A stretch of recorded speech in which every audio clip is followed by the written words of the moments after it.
Salut la famille. Aujourd'hui, nous allons aborder une thématique toujours liée au bulletin de paye. Mais sauf qu'avec un petit changement, nous allons voir comment est-ce que le bulletin de paye doit être établi. Si et seulement si, dans ce bulletin de paye, on retrouve l'indemnité de logement. Déjà, ce qu'il faut savoir, c'est que il y a l'avantage de nature logement et l'indemnité de logement. C'est quoi la différence? Je vais commencer par l'avantage de nature logement. L'avantage de nature logement, en fait, c'est quoi? C'est lorsque vous êtes pris en charge par votre société et de ce fait, votre société décide de payer votre logement. À quel moment un salarié bénéficie par exemple d'un logement? C'est lorsque il a été déplacé d'une ville A à une ville B par son entreprise. Un exemple, si l'entreprise l'avait embauché auparavant à Libreville et que un an après, les activités se sont étendues sur l'ensemble du pays, on dit bon, monsieur X, vous allez maintenant travailler à Franceville. Donc le fait d'avoir déplacé ce salarié de Libreville à Franceville fait en sorte que l'entreprise puisse lui payer ou encore lui reverser une indemnité de logement. Maintenant, il y a deux types, comme je disais tout à l'heure. Il y a lorsque l'employeur va directement payer le logement pour le compte du salarié. Il y a aussi le cas où l'employeur remet directement le salarié à l'indemnité ou encore le montant de l'indemnité de logement en argent. Maintenant, lorsque l'employeur va directement payer le loyer de son employé, c'est ce qu'on appelle avantage de nature logement. Parce que ça n'a pas été remis en argent au salarié. Maintenant, lorsque le salarié bénéficie d'une indemnité de logement dans son bulletin de paye, là maintenant on parle d'indemnité de logement. Alors que lorsque ce n'est pas dans le bulletin de paye, on parle avantage en nature logement. Donc les deux ne peuvent jamais figurer dans le bulletin de paye. Donc soit c'est l'indemnité de logement qui figure dans le bulletin de paye, soit c'est l'avantage en nature logement qui figure dans le bulletin de paye. Si les deux figurent dans le bulletin de paye, c'est une double imposition. Et qui perd dans ça, c'est le salarié parce que l'avantage en nature logement viendra augmenter les cotisations fiscales, c'est-à-dire la TCS et l'IAPP. Qui perd la TCS, qui perd l'IAPP, c'est le salarié. Donc, vérifiez toujours vos bulletins de paye parce qu'on ne peut pas avoir en même temps une indemnité de logement et avoir aussi un avantage de nature logement. Soit c'est l'indemnité de logement, soit c'est l'avantage de nature logement. Parce que lorsqu'on remet ça au salarié, donc on remet l'indemnité de logement en argent au salarié, c'est tout à fait normal qu'on parle d'indemnité de logement. Donc ça aura sa manière de calcul ou encore sa manière d'imposition. Mais lorsque l'employeur va directement payer le logement du salarié, là maintenant on parle d'avantage nature logement. Maintenant si vous voyez dans votre bulletin de paye qu'il y a en même temps avantage nature logement et indemnité de logement, c'est forcément double imposition. Et c'est le salarié qui sera perdant dans ça. Donc sans plus tarder, je vais vous présenter l'exercice. Donc ici, on demande de faire la paye du mois de septembre avec les informations ci-après. Donc de temps en temps, vous pouvez faire des captures d'écran ou encore à défaut, enregistrer la vidéo, mettre dans vos favoris. En tout cas, chacun fait de ce qu'il veut. Donc ici, par exemple, on vous dit, il est marié, 3 enfants en charge, date d'embauche, le 1er juillet 2017, date de paie le 30 septembre 2023. Pourquoi la date d'embauche et la date de paie sont importantes? C'est pour calculer l'ancienneté. Donc c'est pour savoir si et seulement si le salarié aura l'indemnité, la prime d'ancienneté. Voilà, donc c'est toujours important de savoir la date d'embauche du salarié et la date de paye, parce que la prime d'ancienneté se donne à tout salarié lorsque celui-ci a au moins une ancienneté supérieure ou égale à 2 ans. Par exemple, là, ici, on va utiliser le secteur commercial pour illustrer le calcul de la prime d'ancienneté, parce que le calcul de la prime d'ancienneté, les pourcentages sont différents par rapport à chaque secteur d'activité. Donc, tous les secteurs d'activité n'ont pas les mêmes pourcentages.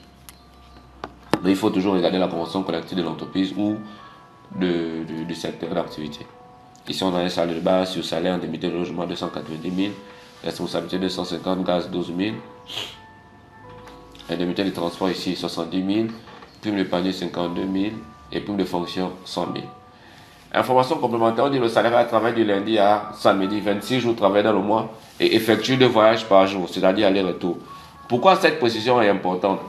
Ce qu'il faut savoir, c'est que cette précision est importante pour le calcul de l'indemnité de transport. Pourquoi? Parce que au niveau de la CNSS, par exemple, le transport est exonéré jusqu'à 35 000 francs. Donc, lorsque le transport dépasse la barre de 35 000 francs, c'est la partie supérieure qui est imposable à la CNSS. Et je parle bien de la CNSS. Et concernant maintenant la clame GS, puisque la clame GS tient compte de l'IRPP, on va voir ça tout à l'heure, vous allez comprendre. Concernant maintenant la clame GS qui tient compte des informations de l'IRPP, dans le code général des impôts, c'est dit que le transport est limité à 2500 par jour pour ceux qui font 2 voyages et à 5000 francs pour ceux qui font 4 voyages. La différence entre 2 voyages et 4 voyages, c'est laquelle, pardon. C'est que 2 voyages ici, c'est ceux qui font aller-retour, c'est-à-dire tu quittes ta maison pour le travail et tu quittes le travail pour la maison. Ça, c'est ce qu'on appelle 2 voyages, donc aller-retour. Maintenant, ceux qui font 4 voyages, ce sont ceux-là qui viennent d'abord, qui quittent d'abord la maison pour le travail, ensuite le travail pour la maison, et ils repartent encore au travail et ils reviennent à la maison. Donc ça fait 4 voyages. Donc là, les textes sont clairs. Déjà, l'indemnité de transport est obligatoire à tous les salariés. Donc la loi est claire. Lorsque vous avez attribué un montant quelconque à un salarié concernant le transport, si le transport dépasse 35 000 francs, le surplus sera imposable à la CNSS. Alors que si c'est au niveau de la CAMGS, comment on va procéder? On va d'abord déterminer le nombre de jours que la personne a eu à travailler dans le mois. Là, c'est la première chose à faire. Après avoir déterminé le nombre de jours que la personne a travaillé dans le mois, on va maintenant regarder est-ce qu'il faisait 2 voyages, est-ce qu'il faisait 4 voyages.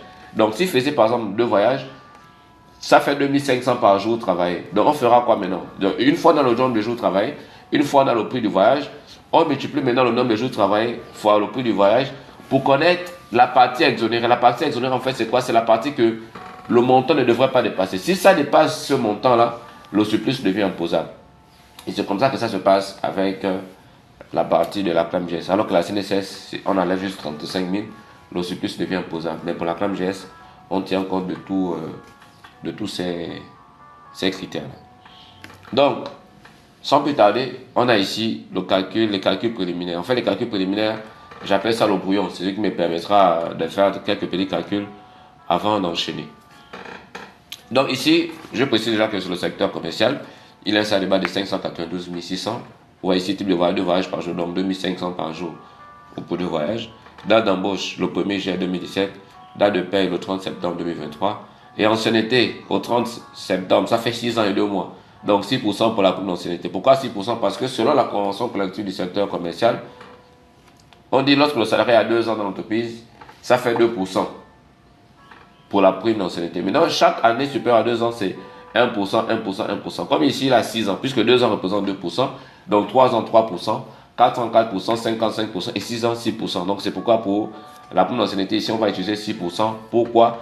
Parce qu'on a fait les 592 600 fois 6%, ça donne 35 556. Et d'où provient les 592 600? C'est le salaire de base. La prime d'ancienneté se calcule uniquement sur le salaire de base. Donc ici, vous voyez qu'on a calculé la prime d'ancienneté parce que le salarié a déjà plus de 2 ans.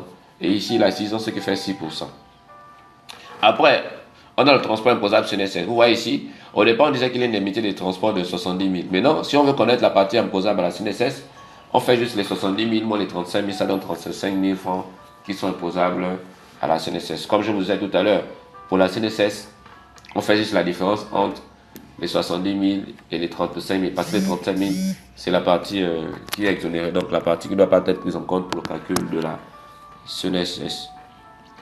Maintenant, pour la clame GS, vous allez voir. Et pourquoi la clame GS, on tient compte des informations de l'IRPP? Vous allez voir, je vous sors le document. Voilà. Vous voyez ici, ça c'est le document ou encore le décret qui met en évidence l'applicabilité de ce que je viens à peine d'énoncer tout à l'heure. On va regarder à l'article 5. Voilà.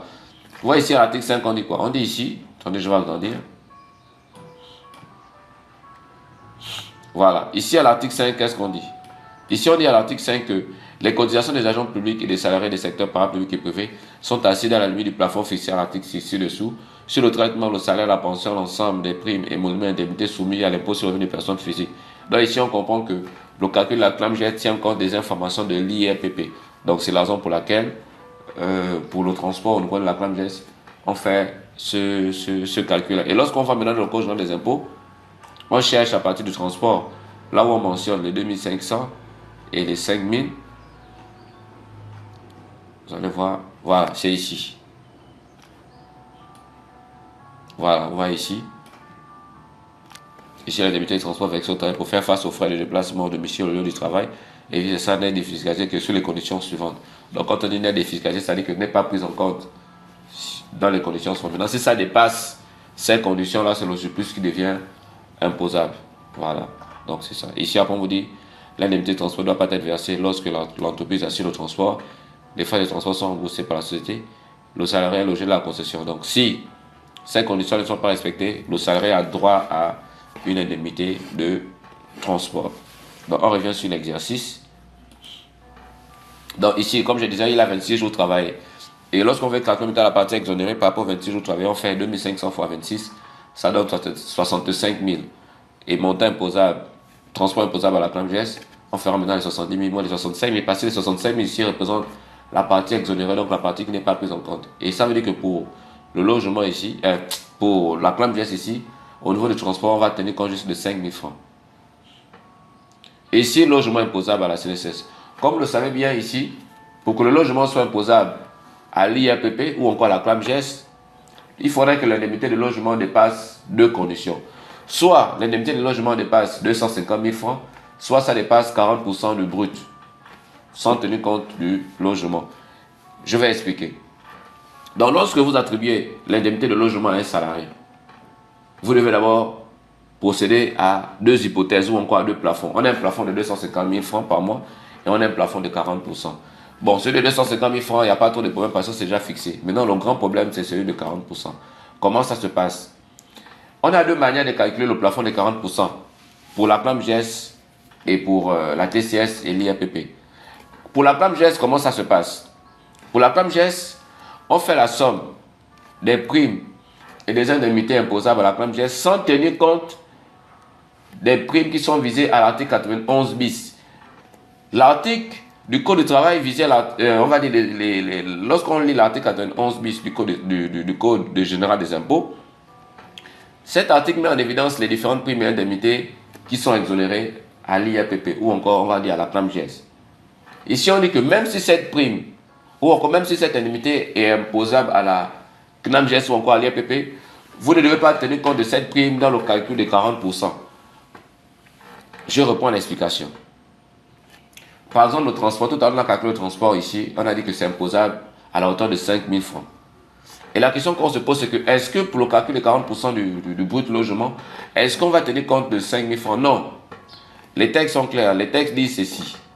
Pour le calcul de l'assiette des avantages de nature ou encore le calcul des avantages de nature, on ne doit pas tenir compte des primes et des indemnités visées à l'article 91 bis. Que ça soit imposable, que ça ne soit pas imposable. Qu'est-ce que ça veut dire que ça soit imposable, que ça ne soit pas imposable? C'est tout simplement pour dire que même si l'indemnité, même si la prime a dépassé le seuil, on ne doit pas tenir compte de cette prime pour le calcul de 40%. Parce que si on tient compte de ça, vous savez que plus, si on tient compte de ces montants imposables, le plafond de 40% sera tellement élevé que l'administration fiscale ne pourra pas bénéficier d'assez, on va dire quoi, d'assez des ressources. Donc, pour que l'administration fiscale puisse toujours être aussi satisfaite, il faudrait que l'assiette des calculs de 40% soit toujours le plus bas pour que lorsqu'on applique les 40%, il y a au moins un montant qui sera imposable au niveau de on va dire quoi, de la CNAMGS ou encore de l'IAPP. Donc, ce qu'il faut retenir ici, c'est que lorsque vous avez l'indemnité de logement dans votre bulletin de paye, vous devez toujours calculer les deux plafonds. Donc, vous devez toujours calculer le plafond de 250 000 francs et le plafond de 40% du brut. Maintenant, pour la CNAMGS, comment ça se passe? Parce qu'il y a une différence entre la CNAMGS et l'IAPP. Comment ça se passe pour la CNAMGS? Pour la CNAMGS, vous faites la somme des différentes primes et des différentes indemnités qui sont imposables à la CNAMGS, sans tenir compte des primes et des indemnités visées à l'article 91 bis. C'est-à-dire que ça soit imposable, que ça ne soit pas imposable. Vous voyez même ici dans le calcul ici de l'assiette de 40% pour la CNAMGS, on n'a pas tenu compte de 5 000 francs du transport. Et pourtant, le transport est imposable. Mais étant donné que je crois que c'est l'article 93, attends, je vais vous montrer l'article. Étant donné que l'article 93 mentionne qu'on ne doit pas tenir compte de ça, même si c'est imposable, même si c'est pas imposable, on ne doit pas tenir compte de ça. Donc, c'est la raison pour laquelle on voit ici que, voilà, on voit ici, on dit ici pour le calcul des avantages de nature, la base de référence est constituée par le montant brut des salaires après déduction des retenues faites par l'employeur au vu de la Constitution. Vous allez voir ici. au titre des retraites de la sécurité sociale. Et puis ici, on dit compte non tenu des indemnités visées à l'article 91 ci-dessous, qu'elles soient exonérées ou non. Donc ça veut dire ici que même si l'indemnité est imposable, même si ce n'est pas imposable, vous ne devez pas tenir compte de ça dans le calcul. Donc vous allez constater ici que lorsqu'on a fait la somme des primes et des indemnités qui sont imposables à la prime GS, on n'a pas tenu compte du transport parce qu'on a dit qu'on ne doit pas tenir compte de ça, même si c'est imposable. Ça a donné un montant de 979 956. Et on a fait les 979 956 fois 40% pour connaître la partie exonérée. Et ça nous a donné 391 982. Donc par conséquent, on doit maintenant comparer les deux plafonds. On doit faire un choix, soit les 40%, soit les 250 000. Mais étant donné que la limite, c'est 250 000, ça veut dire qu'on ne doit jamais prendre un plafond qui dépasse 250 000 francs par mois. C'est pourquoi vous voyez ici que dans la conclusion, on a dit que l'indemnité de logement est limitée à 40% de brut mensuel et ce dans un plafond de 250 000 francs par mois. Vu le montant de 40% qui est supérieur à celui de 250 000 par mois, par conséquent, c'est le plafond de 250 000 qui sera retenu comme partie exonérée de l'indemnité de logement. Donc ça veut dire ici que entre le plafond de 40% et celui de 250 000, c'est celui de 250 000 qu'on a retenu comme étant partie exonérée. Et maintenant, pour connaître la partie imposable à la prime GES, on a juste fait les 290 000 moins les 250 000 francs. D'où provient les 290 000. Les 290 000 ici, vous voyez, c'est dans l'exercice ici, c'est l'indemnité de logement. Donc pour connaître la partie imposable, on fera l'indemnité moins la partie exonérée. Et ça nous donne un montant de 40 000 francs. Donc ici, concernant la clame GES, l'indemnité de logement sera imposable à la hauteur de 40 000 francs. Maintenant, après on a sa situation matrimoniale, on dit il est marié, 3 enfants. Donc s'il est marié, 3 enfants, comment ça va se passer pour la détermination du nombre de parts? On se réfère à ce tableau. Donc on voit ici, on dit ici marié avec enfant en charge. Donc pour le marié, c'est 2 parts. Et pour chaque enfant ici, c'est 0,5. Étant donné qu'il a 3 enfants, donc on fera 0,5 fois 3 plus 2 parts. C'est pourquoi ici, vous voyez qu'on a trouvé 3,5 parts. Donc une fois on a fini avec les calculs préliminaires, on va maintenant entamer notre bulletin de paye. Et pour notre bulletin de paye ici, on a la cotisation sociale CNSS. Et comment ça se passe pour la cotisation sociale CNSS? On a fait la somme de toutes les primes et de toutes les indemnités imposables à la CNSS. Notamment, vous voyez ici qu'on a ajouté les 35 000 francs qui représentent le transport. Et ici, on a ajouté les 35 556 qui représentent ici la prime d'ancienneté. Maintenant, comment faire en sorte, comment faire pour savoir si telle prime et telle indemnité est imposable ou pas à la CNSS?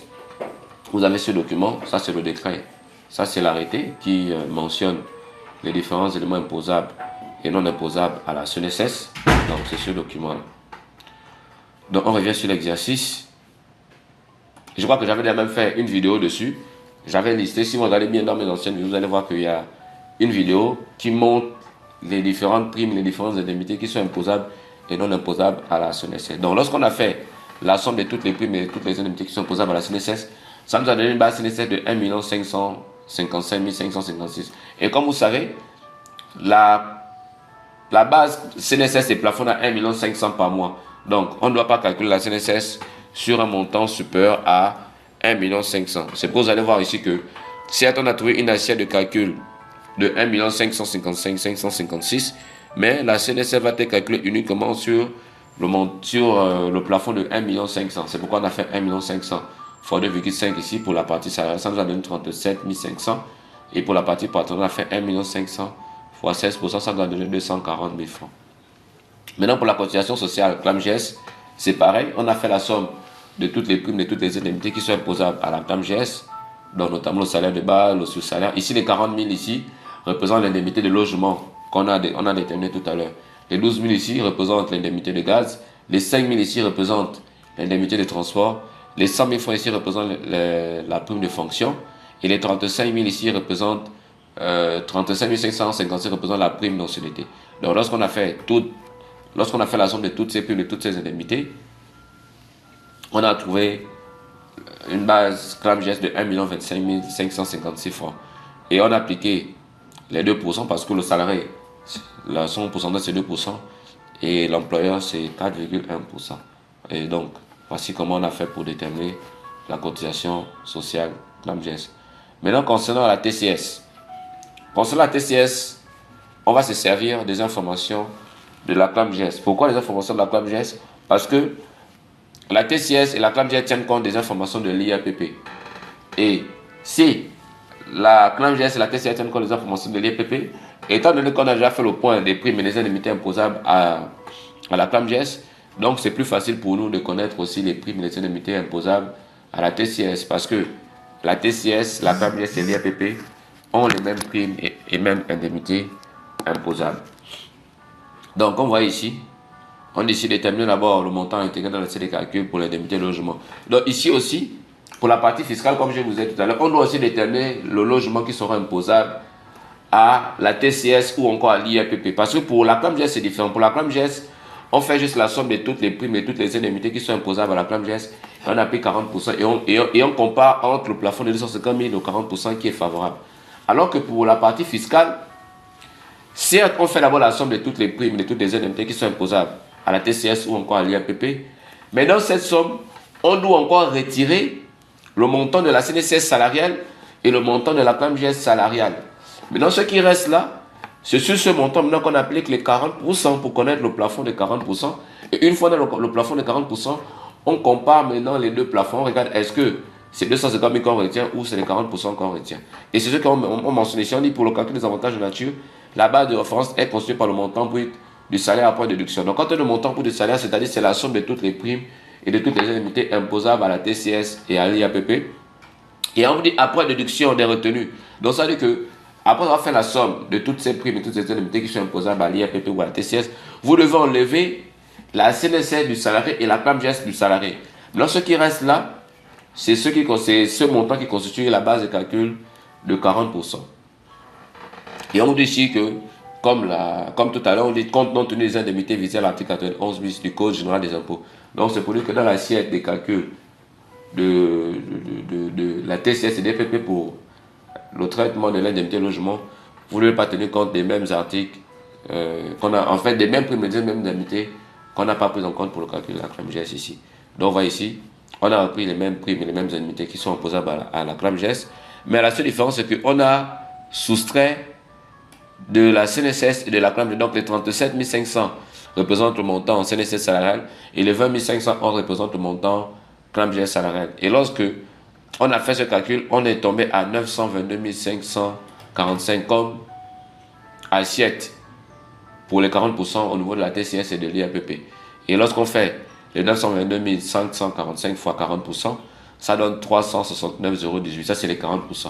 Et après, on doit tirer la conclusion pour savoir quel sera le plafond qui sera retenu. Étant donné que le plafond est toujours limité à 250 000 francs, ça veut dire que même si les 40% dépassent 250 000 francs, on va toujours prendre 250 000 francs. En tout cas, une petite technique. Lorsque vous avez les deux plafonds, lorsque vous avez 40% et lorsque vous avez 250 000 francs, le plafond que vous devez retenir, c'est le plus petit des deux. Donc, si c'est 250 000 francs le plus petit, vous prenez. Si c'est 40% le plus petit, vous prenez. En tout cas, vous devez toujours tenir compte du plus petit montant entre les deux plafonds. Et ici, on a un premier plafond de 300 000 et on a un autre plafond de 250 000 qui est plus petit. C'est 250 000 qu'on retient. Donc, ça veut dire que pour l'indemnité de logement ici, au niveau de la TCS, on va tenir compte de 40 000, comme on a tenu compte de 40 000 aussi dans la ClamGS. Vous allez me dire que mais pourquoi on n'a pas d'aidement pris sur le même montant? Non, il faut toujours vérifier les calculs. Parce que ce n'est pas à tout moment qu'on a forcément le même montant. Donc il faut toujours procéder à la vérification. Et c'est important. Voilà. Après ici on a l'assiette TCS. On a 592. Le salaire de base. Ici on a les 240 qui représentent le sur-salaire. On a les 40 000 francs qui représentent le logement. On a les 12 000 qui représentent le gaz. Les 5 000 qui représentent le transport. Les 100 000 la fonction. Les 35 000 ici c'est la prime mensualité. Et on soustrait toujours de la CNSS et de la ClamGS. Parce que pour le calcul de la TCS, donc pour le calcul de la base TCS, on fait la somme de toutes les primes, de toutes les indemnités qui sont imposables à la TCS. Et on enlève le montant CNSS et le montant ClamGS du salarié. C'est ce que dit la formule pour le calcul de la TCS. Donc pour le calcul de l'assiette TCS, vous faites la somme de toutes les primes et de toutes les indemnités qui sont imposables à la TCS. Vous enlevez le montant CNSS salarial et vous enlevez le montant ClamGS salarial. S'il y a aussi des avantages de nature, on devait additionner ça.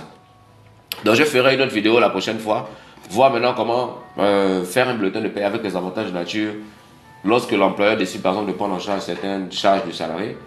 Et on va voir maintenant comment calculer les avantages de nature. Donc, soyez juste, n'hésitez pas à vous abonner, n'hésitez pas à partager cette vidéo, mais retenez que la prochaine vidéo fera office de bulletin de paie avec les avantages de nature.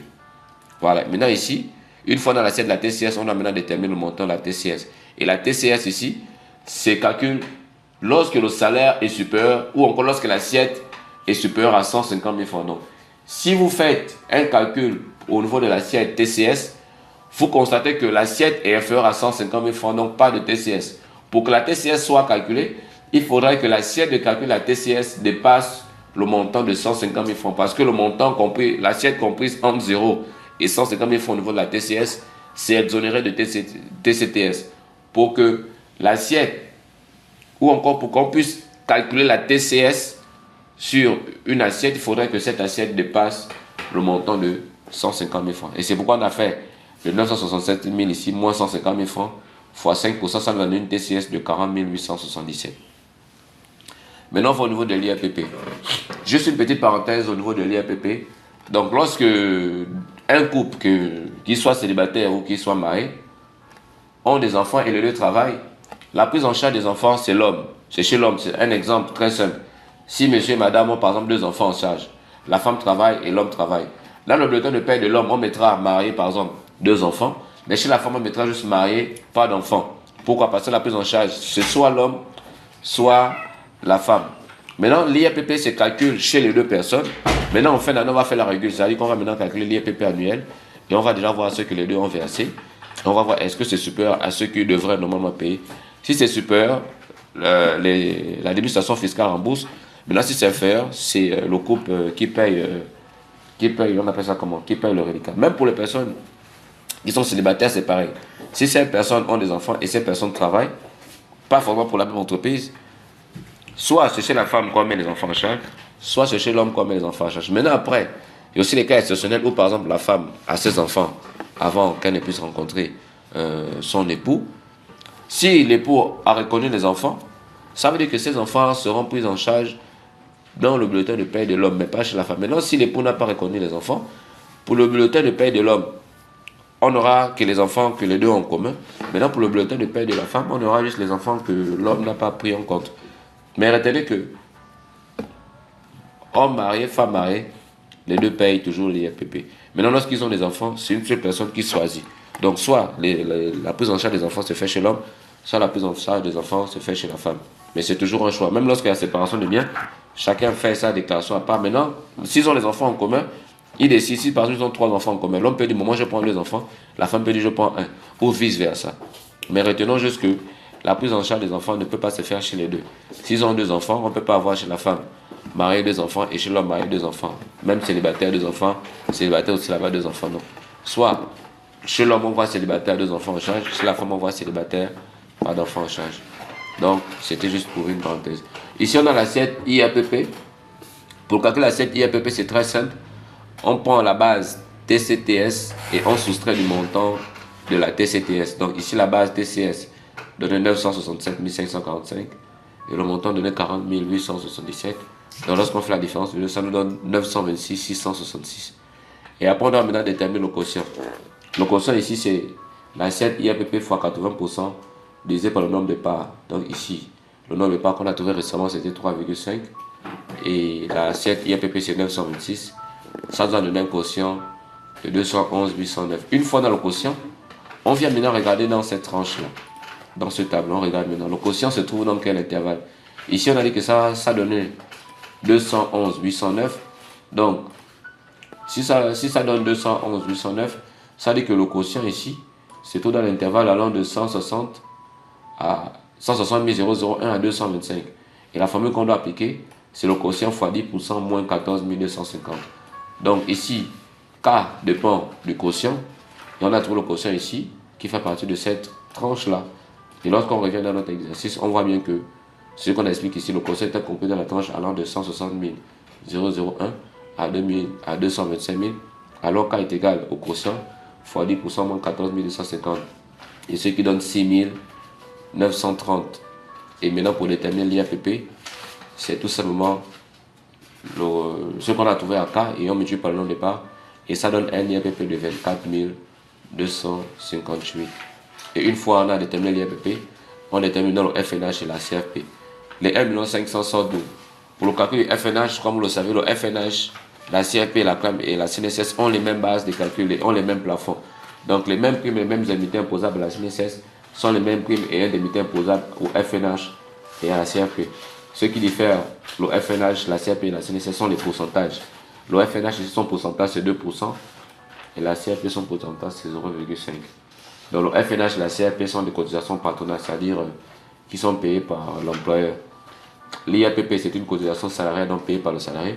La TCS aussi, c'est une cotisation patronale, salariale payée par le salarié.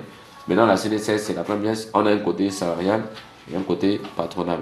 Mais de facto, le FNH et la CFP sont des cotisations patronales, alors que la TCS et l'IAPP sont des cotisations salariales. Donc, voici ce que je voulais vous présenter comme exercice. Donc, n'oubliez pas de mettre en commentaire la thématique que vous souhaitez qu'on puisse aborder la prochaine fois. Mais pour aujourd'hui, comme je disais, c'était le calcul du bulletin de paie avec l'indemnité de logement. Et la prochaine thématique portera sur le calcul du bulletin de paie avec les avantages de nature. Donc sur ce, on se dit à très bientôt.